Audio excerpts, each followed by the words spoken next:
Hello, am I alive? I think so. Hello, I-doers, and especially I-do couples. It's me, Celebrant Lindy, your celebrant, and I thought I would come on and do a wee live video. I suddenly realised that I don't come onto this page and do many live videos, and I don't know why that is. But I thought I would come on and do a wee live video talking about your vows, your wedding vows, because this month's newsletter that went out was all about your vows, and I thought I would follow up with a wee video because your vows are, of course, the most important part of your whole ceremony, the most important part of your day, because everything else centres around your vows, doesn't it? But it's often the part that causes a great deal of stress and anxiety and worry. And that came up this week with one of my couples about writing their vows. And of course, anything that causes stress and anxiety and worry, what happens? We end up avoiding it. We just ignore it until it's too late, and then we're, in the last couple of days before our ceremony, we're sitting there trying to write anything or look up. Google, put wedding vows into Google and see what it comes up with. But it doesn't have to be like that. It doesn't have to be like that. And ideally, it wouldn't be like that, because your vows are something that you really want to be taking time over. You really want to be starting early. You don't have to start early writing them, but start early thinking about your vows. So I thought we'd talk a wee bit about what vows are and the different types of vows that when you are saying I do with me, that you can have. And if anybody's watching, I can see there's a few people watching. I can't see who it is with this new Facebook live video thing. So please say your name, say who you are if you're watching. And if anybody has any questions about vows, you can either post them here or you can send them to me, and I'll do my best to try and help answer them. But what are your vows? What are your wedding vows? That seems pretty self-explanatory, doesn't it? But actually, when you sit down and talk to couples, they often are, a wee bit kind of stumped by, what are they? What do they mean? And really, your vows are the promises that you're making to each other for that moment where you are in your lives together. Now, that doesn't mean to say vows. It used to be you thought you said your vows and that was it forevermore. You took these vows to whatever, love and obey and whatever it used to be, and that was it forever. But actually, vows are living, vows are alive, and they change as we change, as our relationships change. And so the vows that you make to each other at the moment of your marriage together are not necessarily the same vows that you will want to make to each other 10 years later. That's why people have vow renewals, because things change. People get unwell, people do, make mistakes, and sometimes you have to sit down and reevaluate your relationship and come up with new vows. So the vows that you're going to make to each other on your wedding day. Oh, Anne's watching. Hi, Anne. Lovely to see you. And Marie-Louise, lovely to see you. We're talking about vows, wedding vows. So your wedding vows are the promises that you are making to each other for, in that moment, for your future married life together.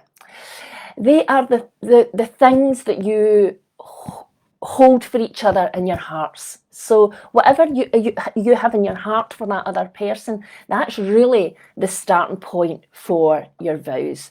And you don't need to come up with any, works of art, masterpieces. You don't need to try and be Shakespeare or Jane Austen. It's just about what you have in your heart for that other person and the promises that you are making to them for your future life together. And that's really what vows are in a nutshell. If you are saying I do with me, then what I tend to do is say there are 3 different ways in which you can exchange your vows on the day. So you can have what I call personal vows, which is where you would each write your own vows and read them to the other person. Now, of course, they are the most personal, most meaningful vows you can get, because it doesn't matter how good your celebrant is, he or she does not know what's in your heart for that other person. So undoubtedly the best vows, the most meaningful vows, are the ones that you write yourself. But not every couple wants to do that. And that's fine. We'll go on and talk about other ways to do it in a minute. But if you want to write your own personal vows, and some of my favourite vows were the vows that Abby and Steve said to each other. If you haven't seen it, if you go to my YouTube channel and you see the Abby and Steve's handfasten at Hales Castle, and their vows were beautiful because they were very complimentary to each other. They'd obviously spent a lot of time talking about it and thinking about it, what they want to see each other, but it was like poetry between them. They went from one to the other, and it was really beautifully done, but very meaningful, but with some humour in there, just absolutely lovely. So if you're going to write personal vows, it's completely up to you as a couple. If you talk to each other and let each other know what you're going to say, that's absolutely fine. It's quite nice to know what somebody's promises are for your marriage together. It's quite important that you know that before you actually get married, isn't it? But some couples want to keep it secret, and that's absolutely fine. That's up to you. But if you are each going to write your own vows, I always talk about trying to have a wee bit of balance in there. So for example, you could set some guidelines in terms of length, in terms of style, in terms of tone, so that it doesn't end up one person writes 3 A4 pages and another person writes 20 words. One person writes it really funny, the other person writes it really romantic. You want there to be balance in there. You want them to complement each other. So at the very least, if you're not going to share what your promises are going to be, share how you're going to write them, length, style, tone, etc., and that will make sure that they're balanced on the day. For those couples who don't want to write their own vows, then you can have repeat after me vows, which is again self-explanatory. It's where I will say, Ross, please repeat after me, and then we'll take wee bite-sized chunks. Now, if I'm doing that, what I will ask you to do is to think about those promises that you are making to each other. This input still needs to come from you. I cannot write your vows for you out of fresh air because I don't know what you're promising to each other. So I will ask you each to send me the promises that you are making to your partner for your life together, and I will use those to create the repeat after me vows.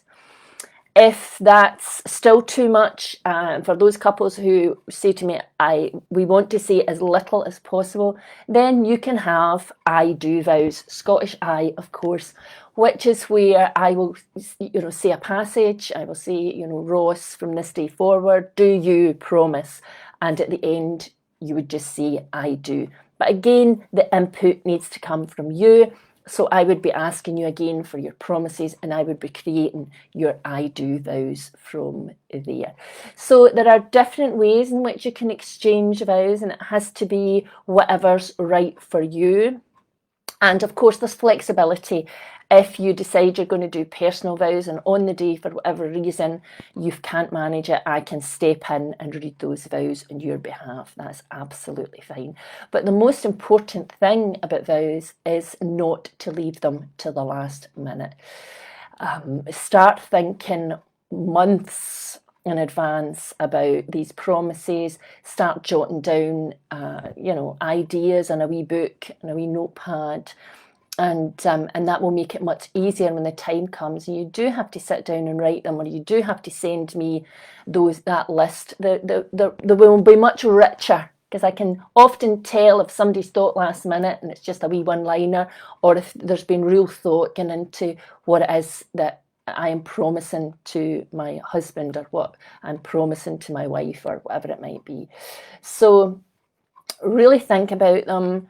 Really take time to ponder over them, and really see them as being the core part of your ceremony, or the foundations upon which the whole ceremony will be built. They shouldn't just be something that's stuck in there as an afterthought. Everything else should be built around them, really.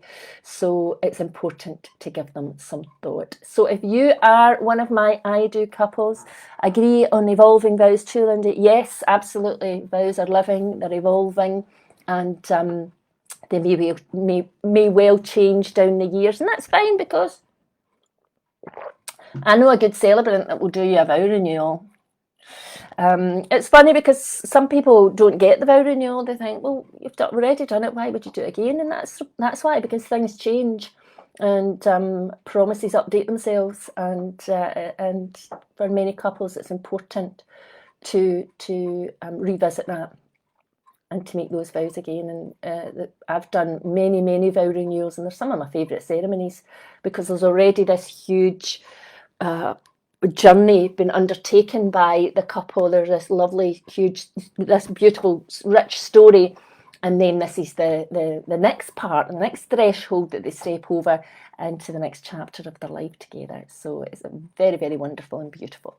So that's what I wanted to talk about, vows. If you and an I do couple, or if you're any couple, you know, anybody who's going to be getting married, please take your vows seriously. Please think about them early, and make sure that you have put as much thought into your vows as you have your dress, your cake, your venue, your celebrant, and every other part of your day, because they are right up there as the most important. Okay, that's all I wanted to say. Hope you guys are all well. I've got 2 ceremonies coming up this week. I am super excited, because guess where I'm going on Saturday? Wait, see, I'll give you a clue. One of my favourite places in the world. Let's find it. Yes, if I say it's up in this region here. Think James Bond. Think Braveheart. Yes, the Glencoe Valley, the Glenetta Valley, where both James Bond, Skyfall, and Braveheart were filmed. And I am off there to do a ceremony on Saturday. I'm super excited for Lucy and Stephen. And it's just going to be 5 of us, just those 2, their photographer and videographer, are acting as their witnesses, and moi. And it's going to be very lovely.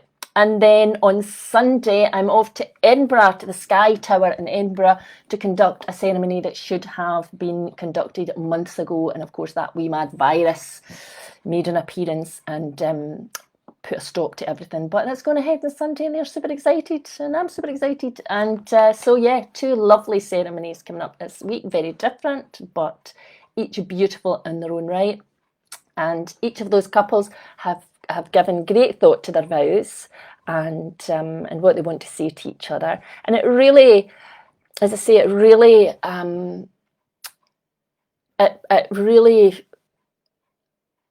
underpins the whole ceremony. I always think if you can write a beautiful ceremony, but if it comes to the vows, it looks as if you've copied and pasted them from somewhere.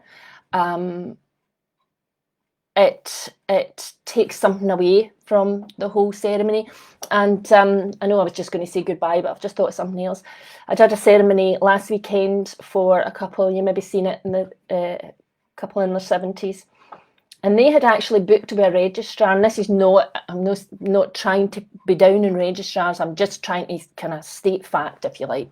But they had booked a registrar to do their ceremony, and then because of COVID, the registrar had to cancel and couldn't do it, and somebody had said to them, look, why don't you go and see Celebrant Lindy? And they came to me. But the interesting thing was they already had their ceremony from the registrar. They had a copy of it, and they gave it to me, and it was just 2 A4 sheets of paper, but they'd been asked to cut out a poem, you know, print it out, cut it out, and stick it on to the ceremony sheet. And there was like 2 wee templates for vows, and you could have one or the other. And when I saw it, I thought, that's such a shame, because their vows of marriage. I get that, but you know, those of us who are, you know, celebrants that are used to dealing with different couples know that every single couple is different, and the promises they make to each other are completely different. And that's the whole point of having marriage like that. And so to be very limited in what they get offered in terms of ceremony, I think is a wee bit of a shame, because it's missing a trick, and it's you know, it's a wee bit, what's the word I'm looking for? It's a wee bit I don't know. I'm not very articulate this morning. I'm being trying to be very careful, because I don't want to make it sound as if registrars don't do a good job, because they absolutely do. It's just for some couples who want that something more. It's a shame that they can't get more personalisation, I suppose, because that seems to me to be what most couples are looking for at the moment. So yes, that's all I wanted to say about vows. Think about them, take them seriously. Make sure you spend some time on them, and get them to me early. Get them to me early. Okay, it was nice talking to everybody, and I will speak to you all soon. Okay, farewell.